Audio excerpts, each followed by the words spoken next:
Namaste Saraswati Deve Gauravani Pracharine Nirvishesha Sunyavadi Pasyachare Shatarine Jaya Shri Krishna Chaitanya Prabhu Nityananda Shri Advaita Gadadhar Shrivasari Gaura Bhakta Vrinda Hare Krishna Krishna Krishna Hare Hare Hare Rama Rama Rama Hare Hare. One last one. Vanchakalpatarubhyascha kripa sindhubhya cha patitanam pavanebhyo vaishnavebhyo namo namaha. Haribol. Okay, let's start. I'm super happy to be here and to share something with you today. Hopefully something inspiring. I heard it's one of the last lectures of this year, no? Because there's there is on the face next week. Yeah. So hopefully it's going to be a nice get together. This month is a very special month because it's the month of Gita Jayanti. So the advent of the Srimad Bhagavad Gita. So more than 5,000 years ago, Krishna spoke the Bhagavad Gita to Arjuna. And we're having this huge festival to try and spread as many Bhagavad Gitas as we can this month. We're almost there, actually. No, halfway. Halfway, 50%, so it's going well. So I thought maybe today it's nice to speak something on the Bhagavad Gita so we can deepen our meditation. Yeah. So the very first time I ever heard about the Bhagavad Gita was in India. I was traveling to India, I think 4 years ago, and I went to the Govardhan Eco Village. Some of you have been there? Govardhan Eco Village? Mumbai? Yeah? Some more? You must have, no? You're good, Raj.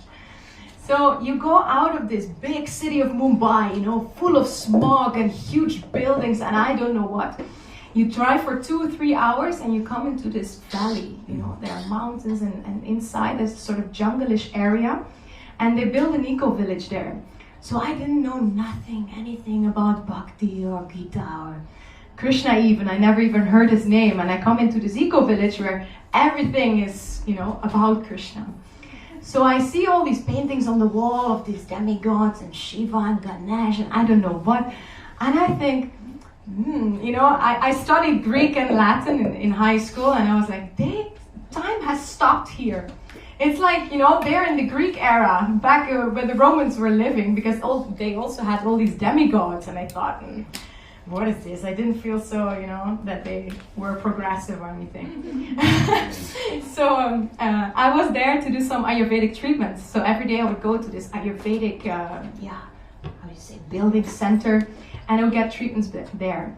And before a treatment, you have to wait. And I was sitting every day in front of someone else who's also waiting for the treatment. And every day, I think Krishna planted them there for me, was a monk who was living there. So the first day, there's this monk, and I go into a conversation with him, and I ask him, so what did you do before you came here, and lived here? And he said, I was a private cardiologist. I'm like, okay, well, that's quite a high profession with lots of money, So I was like, okay, this is some high-class person here sitting in front of me. And then he said, and then I gave everything up and I came to live here.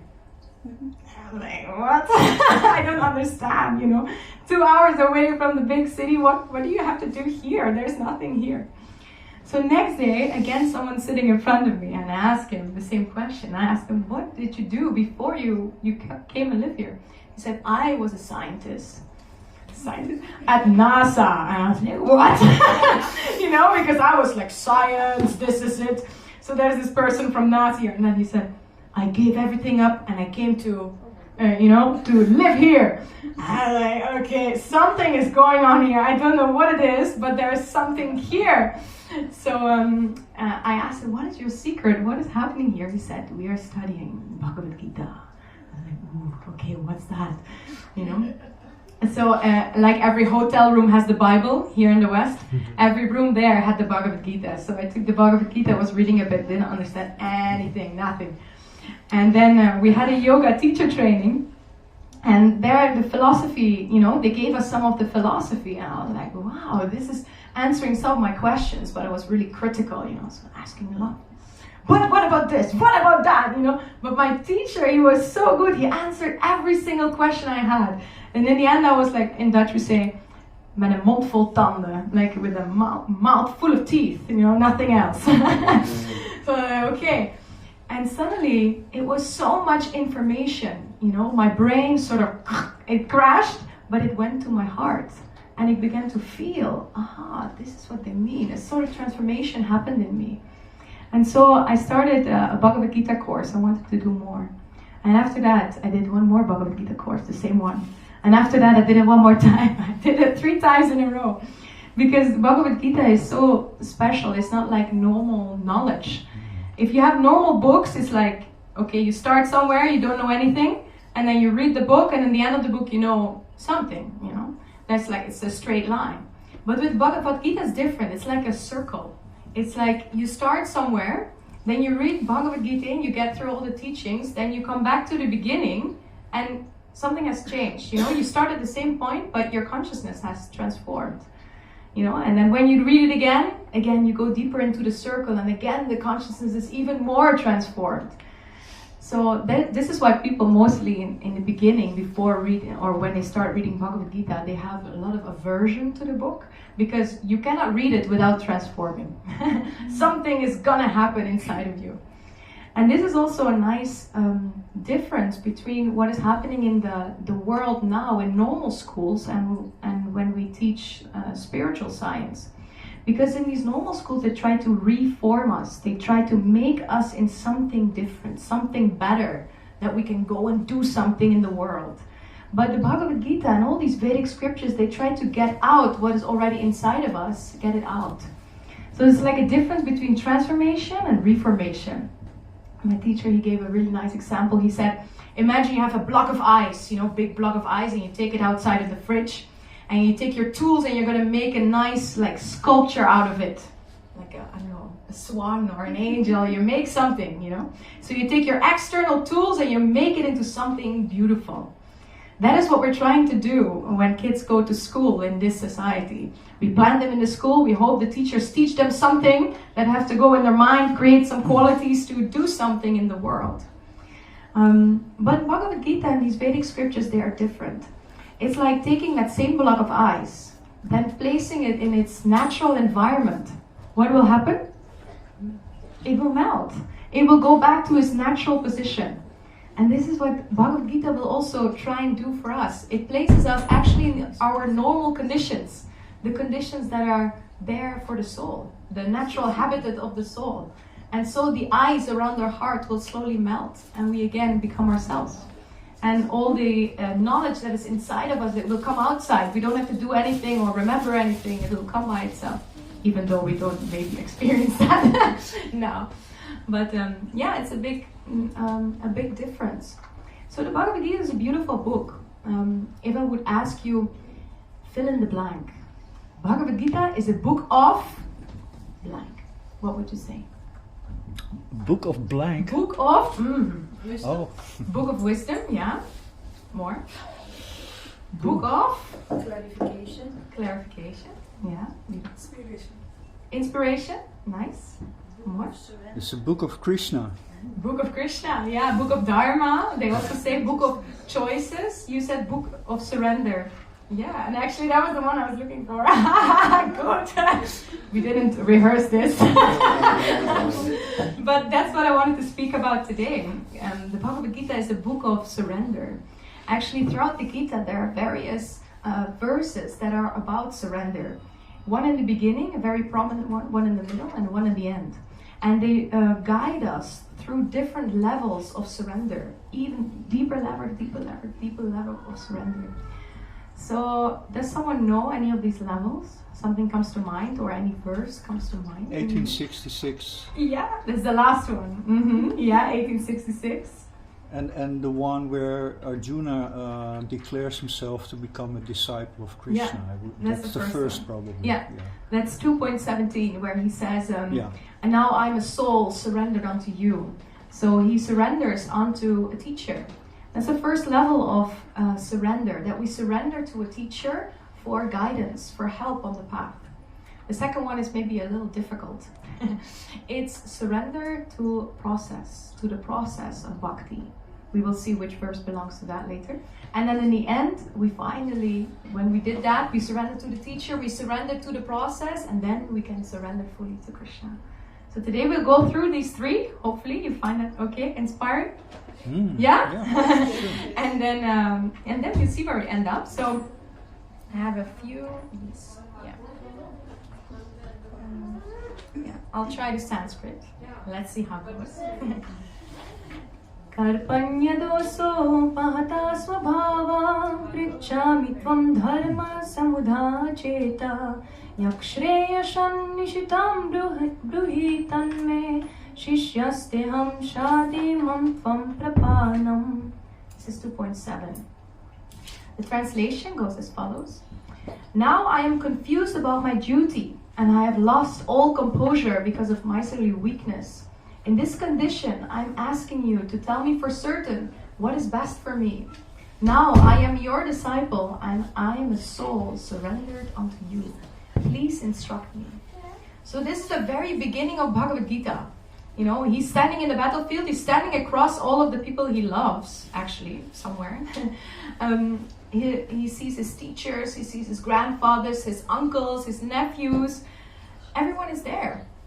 And he needs to fight them, he needs to kill them. And maybe that's a beetje ver van ons bed show, like a show that's something that's far from us now. So I tried to come up with an example that makes it more modern, in a modern context.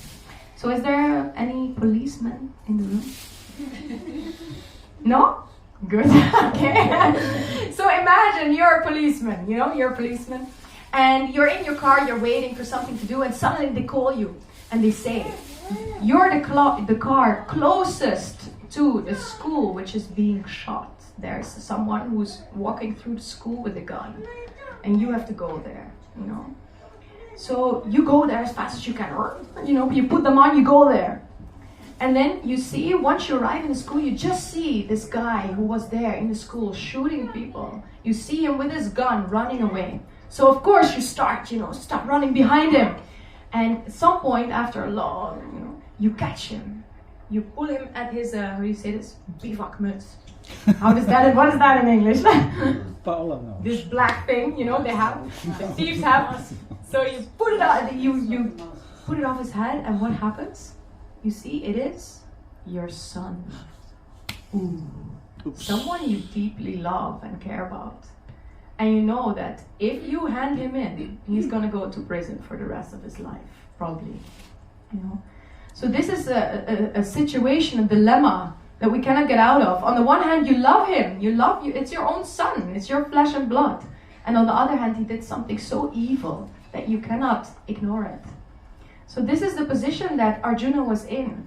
He was in front of all his family members who did something so deeply evil. But on the other hand, he loved them. So he didn't know what to do. So he was completely perplexed. He was confused. He didn't know what to do anymore. So he sort of dropped everything and he turned his head towards Krishna. And this is the first type of surrender. When we come in a situation where we feel there's such a big dilemma or confusion or a big obstacle, we don't know what to do anymore, then there's a little openness in our hearts to ask for help, to seek help, to ask for guidance. So this is the first type of surrender that we do.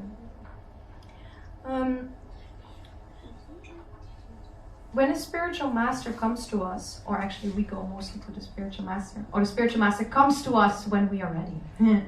So there's also a nice story, maybe some of you know this, the allegory of the cave.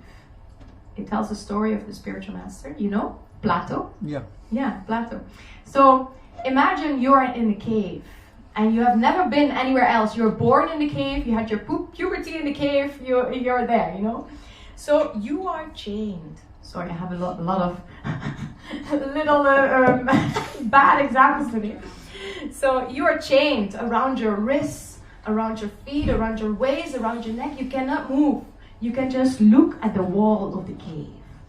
And together with some of your friends. And in the back there's a fire. And this fire lights up this wall. So every time someone passes behind you, you cannot turn your head, but you can see the shadow on the wall.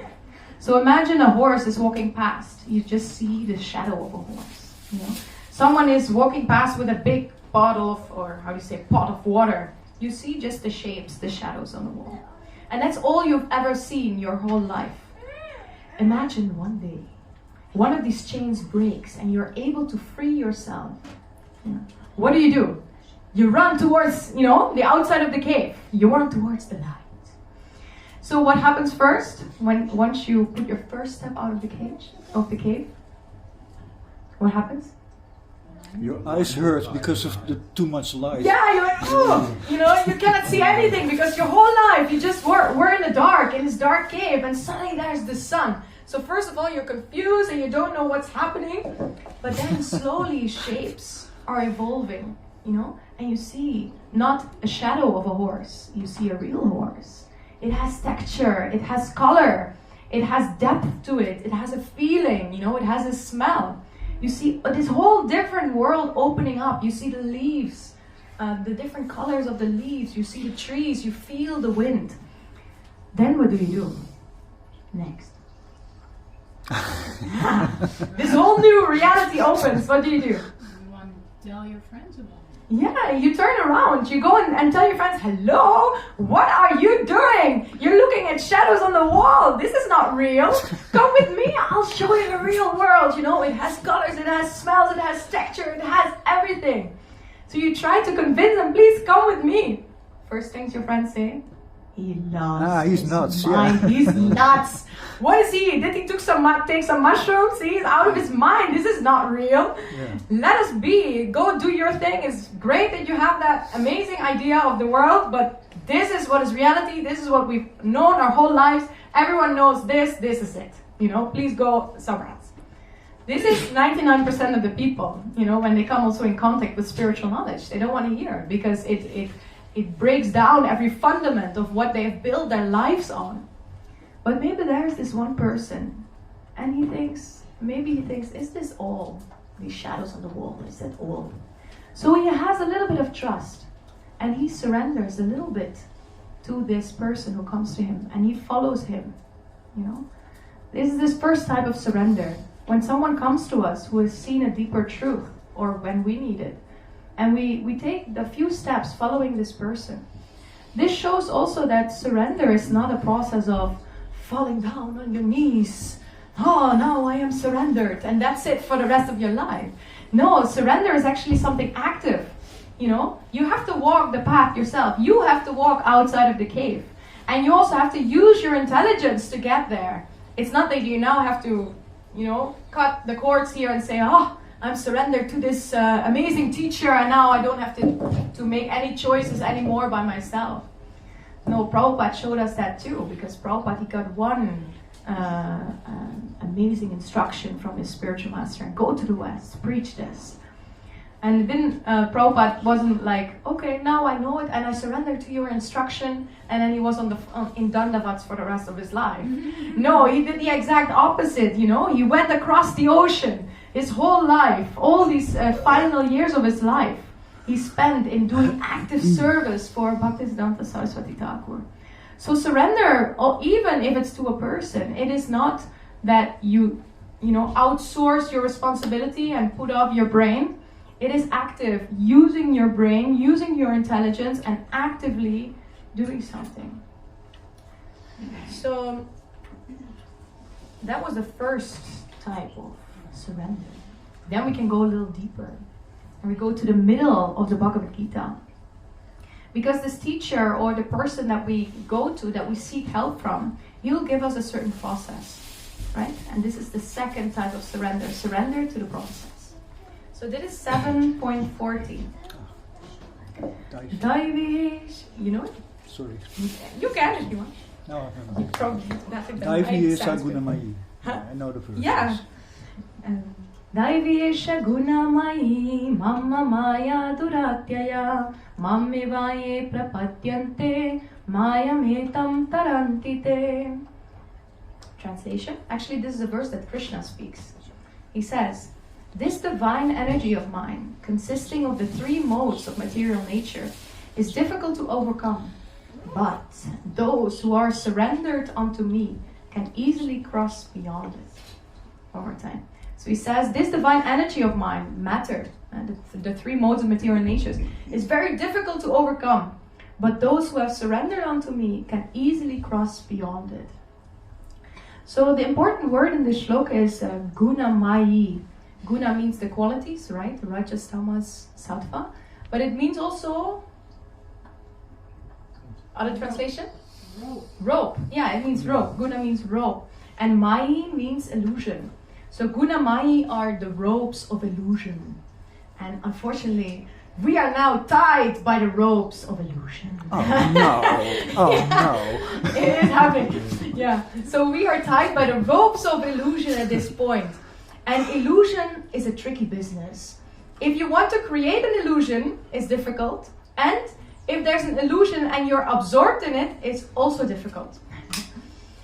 For instance, if you want to create an illusion, let's say you want to make a video, you want to make a movie, and you want to show some magic, you know.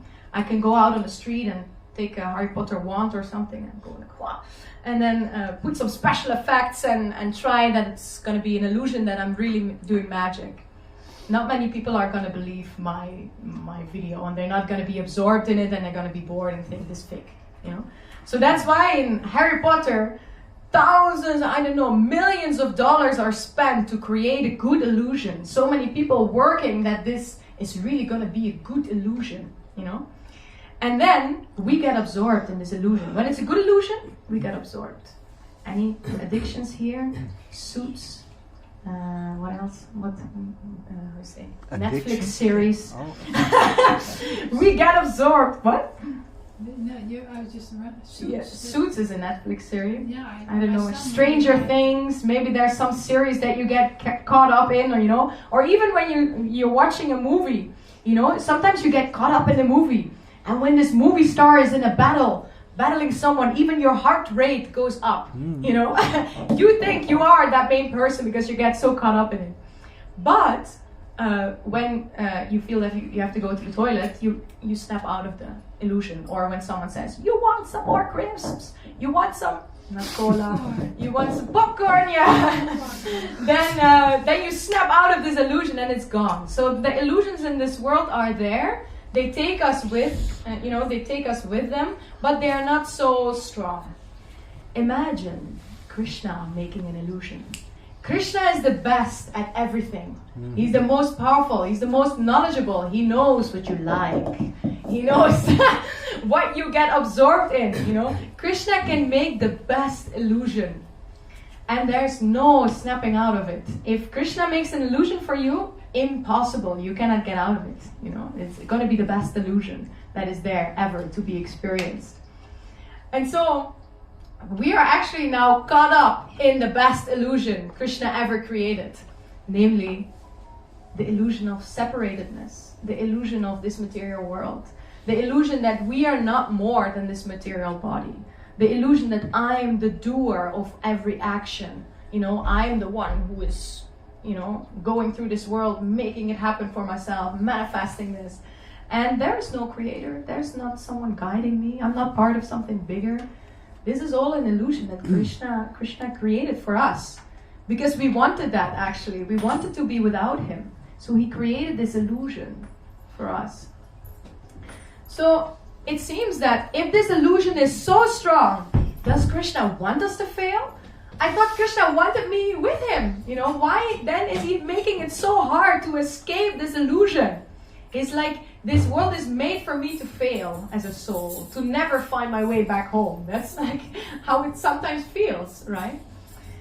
So that's like an exam. When you have an exam, you have multiple choice questions. You have A, B, C, D, E. And 80% of these questions, they are wrong, right? There's only one option.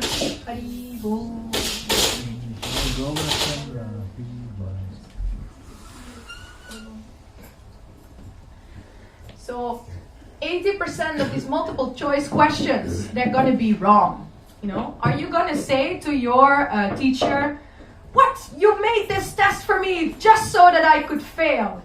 No, the test is there just for you so you can learn how to use your intelligence and choose the right option. to study and to succeed. The test is there for you to succeed, not to fail. Similarly, 80%, maybe more, maybe 99.9999% of this world is made for the souls to experiment.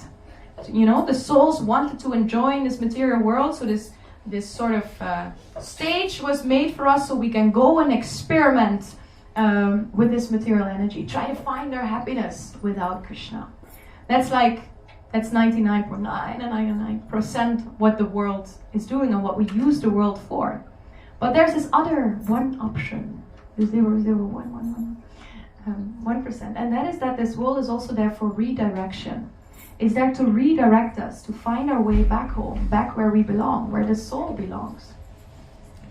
And that is where the illusion needs to be conquered. In the other area, the illusion is needed, otherwise we cannot successfully be in that play. But when we want to conquer the illusory energy, then what do we need to do? We need to do something, Okay, so we have used our intelligence. We have seen, okay, there's one path that will lead me back home, so I'll choose that. But then what? Then it you think it's the end, but then it starts. The path is starting for us, and we need to go and do something.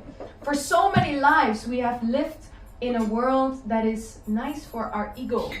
Our ego could flourish, and the soul could go to sleep. So the ego was very active, and the soul was sleeping, was passive. Now the roles need to change. When we surrender, the ego needs to surrender, needs to become passive, more and more passive, and the soul needs to become alive and again. So it's again not a process of, now I surrender to bhakti, now I'm a bhakta, and I go and lay in dandavats. No, it's actually acting. It's not acting as in film, movie star, but actively doing something. Keshava Swami had a nice formula, the ABCD of bhakti. What does the A stand for? Association, yeah. So right association with people around us, to have the right company that can inspire us, but also associating with mode of goodness, with sattva gun. Because when we do that, we can also create that sattva gun inside of us, and it will give us the strength to conquer that illusory energy. And then B? Burfi. Burfies! I wish. Bhakti? No? Books! Books! Of course! Books! Distributing books! Books! Oh, Books! Distributing, reading, studying, everything to do with books. Then C? Easy. Chanting. Chanting, yes. D? 2 for the D. Devotion. No. Diet. In action. Diet. Diet, the right diet. You saw this lecture? Yeah. Diet, so eating prasadam only, because with every bite we will purify our whole system. And deity, worshipping the deity at home or in the temple. So this is like the ABCD of bhakti. And actually, in this process of bhakti, it is not about becoming it is not about becoming perfect, but it's about making progress. Actually, I heard this amazing story in a lecture about the gopis. The gopis, they were bathing and they were naked. And then they heard Krishna is coming. Krishna is on his way. So they go out of the water, they try to, put their clothes on very fast to look pretty for Krishna. But what happened? In their rush, just because they were so blinded by, we want Krishna, we go to Krishna, they put their skirts on their heads, they put their undergarments on their arms, they looked completely out of it. They were actually imperfect. But in the spiritual world, that imperfection is even more perfect than perfection. So because Krishna could see that in that imperfection was so much love. They didn't look amazingly properly, but in that imperfection, the garments on their head, the skirts on their head, he could see their love. So also for us, we can never be completely perfect in our practice of bhakti. It's not possible in this life, maybe.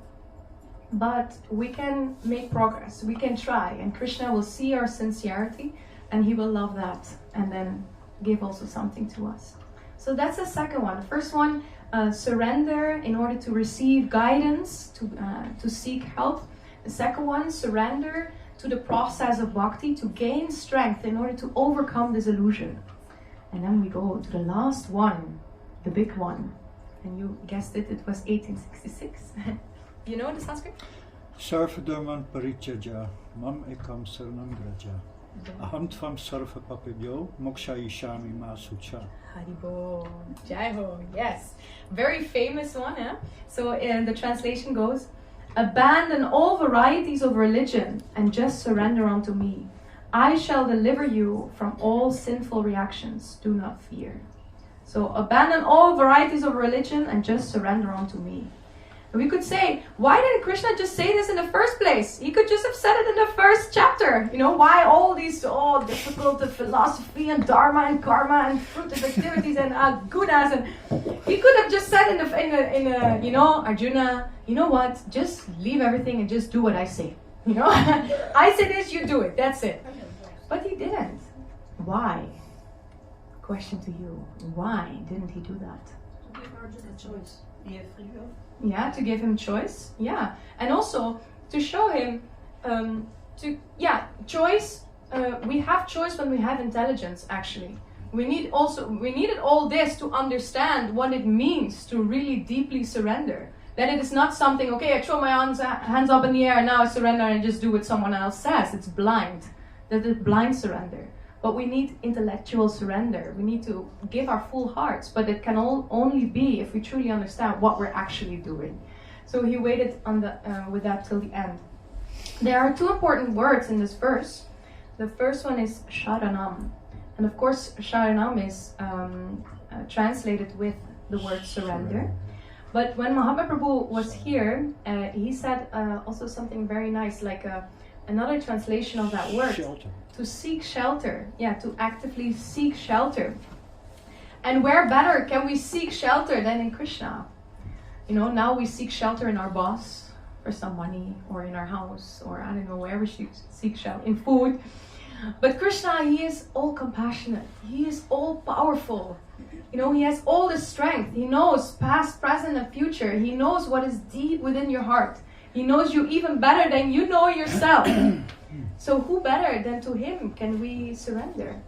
Because he has everything to give to us, right? So actually surrender is very natural to us. We see it in little kids. Little kids, they are completely surrendered to their parents. And the parents, out of love, they provide our kids with everything. You know, they provide for them food, clothes, shelter, but also protection. They protect them. If the kid is walking towards a fire, say, no, stop. And the kid's like, no, but I want to go to this fire and I want to experience what it is. But the mom says, no. You know, out of love, she protects. So also, if we surrender to Krishna, who is not limited, who has everything, he will also provide for us. He will also protect us. And even maybe it sometimes goes against what we want. We reach for something, some longing, and we're almost there, and then Krishna, tack! I was like, Krishna! But actually, it's good for us in the long run, even though we don't know it yet. You know? So, Krishna will do that too. He will, like a mom and dad, protect and provide for the child. Krishna will do that for us too once we have surrendered unto him. And actually, a devotional surrender is very different than material surrender. In material surrender, we could say, you know, when you're on the battlefield, you fall upon your knees, and because you are too weak to slay the opponent, you know, you fall to your knees and you think, oh no, you're sort of forced to surrender. And then, as a consequence, you don't know what's going to happen to you, because the enemy now has you, and he's going to determine what to do with you. You know, so it has a sort of negative taste. And this is what we also take with us when we go to devotional life. We also have this negative taste of what surrender means. But actually, devotional surrender is different. Why?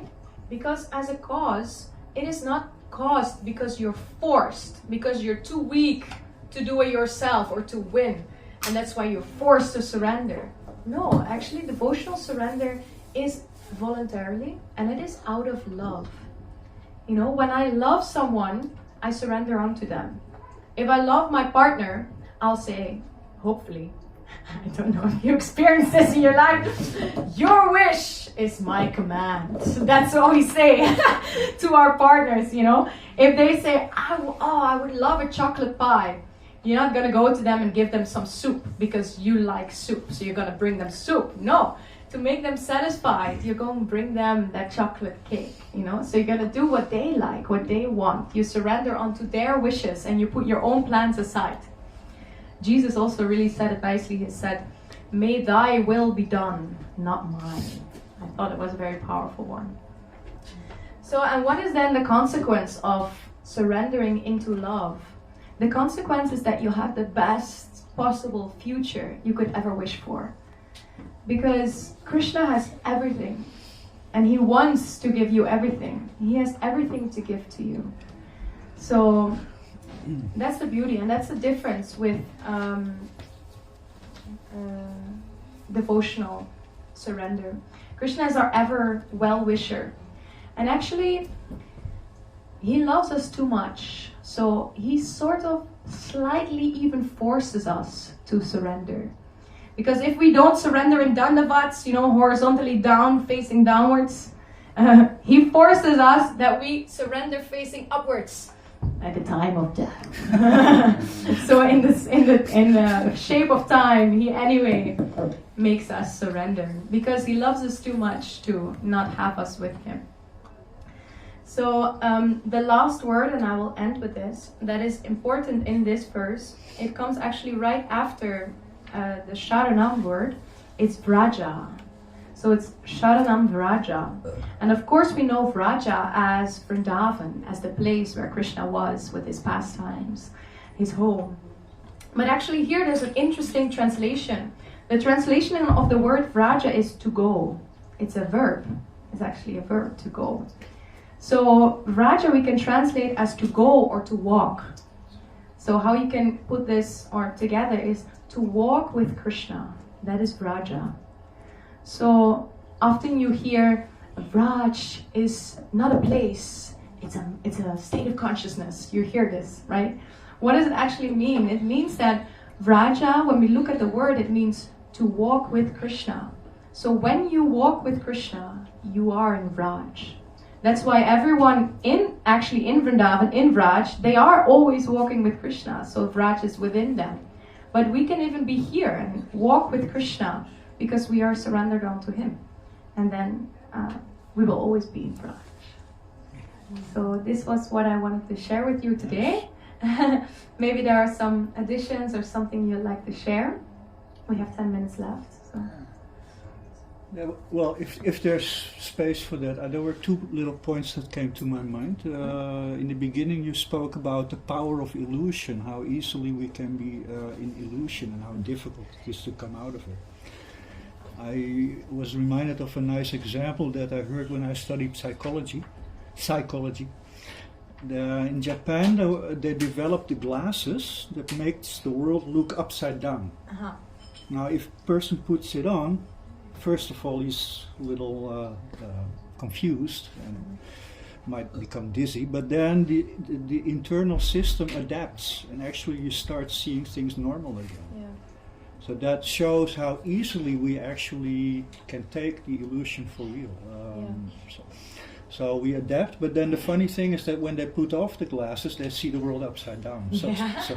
So there was some conditioning going on there. Yeah, and also the imperfection of our senses, you know? Yeah, it shows that, but also how easily we actually grow into the illusion and adjust to it. Yeah. And take it, make it look real to us. Yeah, exactly. Yeah, I heard something interesting also. I think it was from Chaitanya Charaprabhu, and he was saying how illusion is not in the object, but is what we make of the object. So the object itself is not the thing that creates desire or that creates lust or whatever, but it's actually the illusion that we have that object will bring us something. That is the illusion itself. So it's not in the actual physical thing, but it's what we make out of it that's keeping us in illusion. Yeah. Some other things or things you want to add or some points?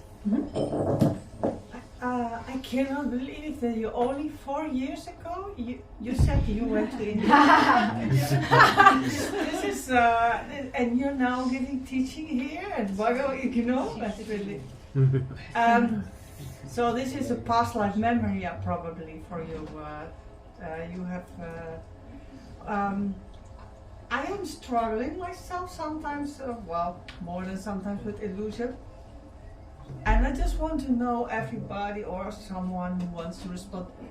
That, for example, the other day I went with my father. My father is old. I'm not doing Christmas with the gourmet and let them do. But then instead I went for some Santa market, and they had a Santa run and I still think that people are drinking and they have like Christmas tree and it looks nice and I need to have friends to sit there to enjoy restaurants and it looks so nice and I think there's something wrong with me but if I go there people are smoking or they smell a lot of things I cannot eat I will not be happy or maybe I will be happy but a little bit.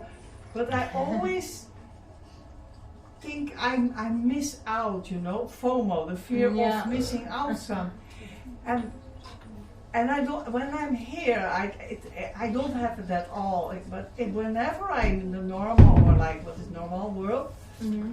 So how do you all deal with it? Or is it you already accepted that you're not into this so-called conditioned world? Yeah. Or you you joke a little bit around and then you go back to your practice? What is your way? I could share something how it is with me. When I was making this travel, and I came to the Governanico village, afterwards I had something else planned. I was gonna do some Kung Fu. I did a Kung Fu retreat, and after that I did a Buddhist meditation Vipassana retreat. And after that, I did a silent retreat. And after that, I was traveling in New Zealand with a van.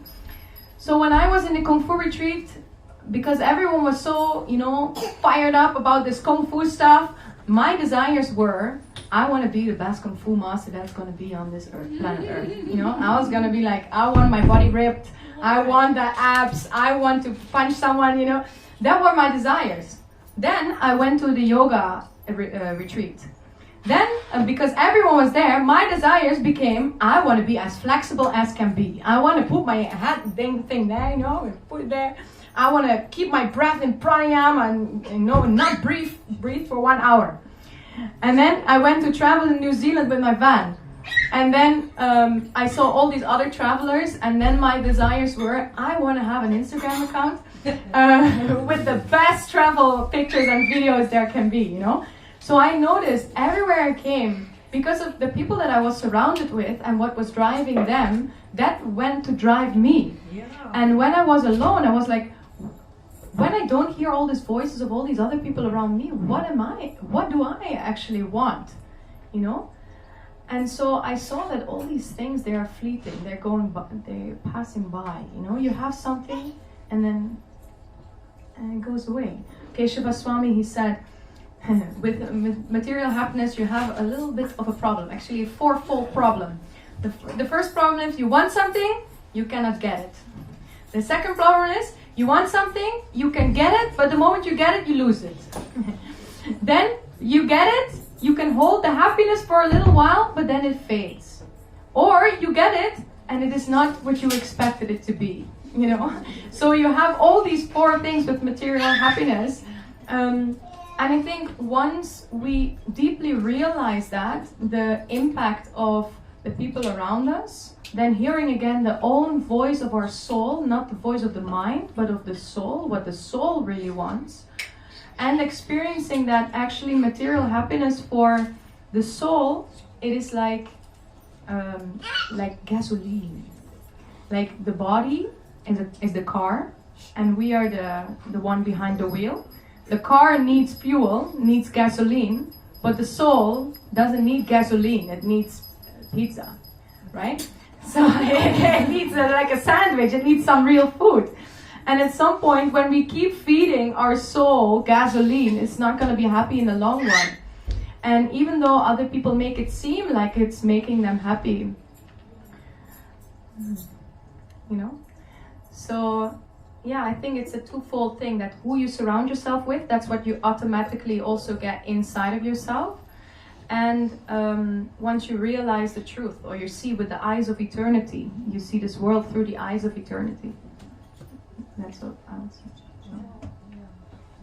I can relate to that. Yeah. There you go. Yeah, I just wanted to add to that briefly. We're not the process of renouncing things, right? We keep doing these things just linked to Krishna. So, you know, we make each other dinner, we go and have fun with groups of friends, we go on vacation to various temples. You know, we have all these things, it's just linked to Krishna because we surround ourselves with devotees.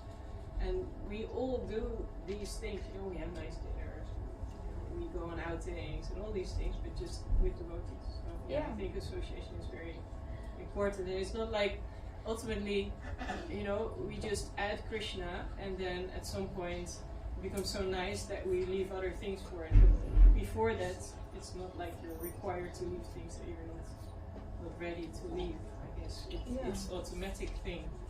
It's just an automatic byproduct of the process.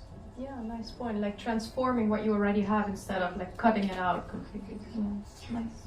The example for that is that what I heard is that if you try to cut your nails before they're actually ready to be cut, it is very painful and the whole day you'll be in pain. But when it is long enough, you cut it without thinking. You know, so when we're done, like you say, Paula, when we're ready to renounce something because it's replaced with something more satisfying, then it's no different. Yeah, well, I have like the opposite. Like I think I should go back to that material because I think something wrong is with it. That's, you know, it's because of you know, you become what you surround. That's because I had that too. Yeah. When I was doing sports, I wanted to be the sport, and then I was there. I want that, and maybe I should. So I very much. That's why for me association is very important. For me. Yeah. Okay. All these nice answers. Just one thing I want to add is, you know, we're bringing up children. People say, oh, they can eat now and later they can choose. And I'm like, but you're already making a choice for them. You know?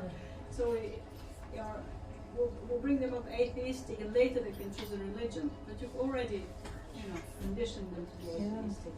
Because we're very small, you know, and so it's tiny, it will be always under some influence. True. Then you put it under the right influence, and then it's easier to follow the path you've chosen. That's the Shakti.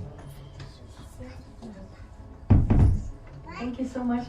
Oh, one last one? Yeah, one question. I kind of have an answer myself, but I still thought it may ask. Is surrender a gradual process, or it can also be like snap? Because why I'm saying I have the answer because I know humanly, technically, snap is not possible because of the mind. But is it still possible? What do you think? Yeah, I think it's multiple factors who act upon that. I think it acts also upon what did you do your last life. Then maybe now you start at an advantage, you know, and maybe for you it goes much quicker because you left off somewhere in your past life. For some people maybe they're starting in this life, so then the process is maybe more gradual. But for Arjuna the process was gradual. Otherwise we wouldn't have 18 chapters, right? Otherwise it would be one chapter and finished because he surrendered and now it's done. No, it's 18 chapters because, you know, we have these different layers of what surrender is, what we discussed today. So, yeah, Prabhupada, he said once, you know, you can, 1 second, right? He said that, no? 1 second you can. 1 moment. 1 moment, 1 minute, something like that. Yeah, you can surrender. I would say it's an individual process, but for Arjuna it was also a gradual process. But once he had a certain experience, then he had an aha moment, you know? And slowly things opened up and then it went by itself. So flow with process. Let surrender come to you. Yeah. The Prabhupada was asked this. How long does it take to surrender to Krishna? And he would say, 1 moment. Yeah, that's like Like this. Yeah? Yeah. Something I was absorbed. Thank you so much. Hare Srila Krishna. Prabhupada ki jai. Hari Bol. Jai Citralekha dasi ki jai.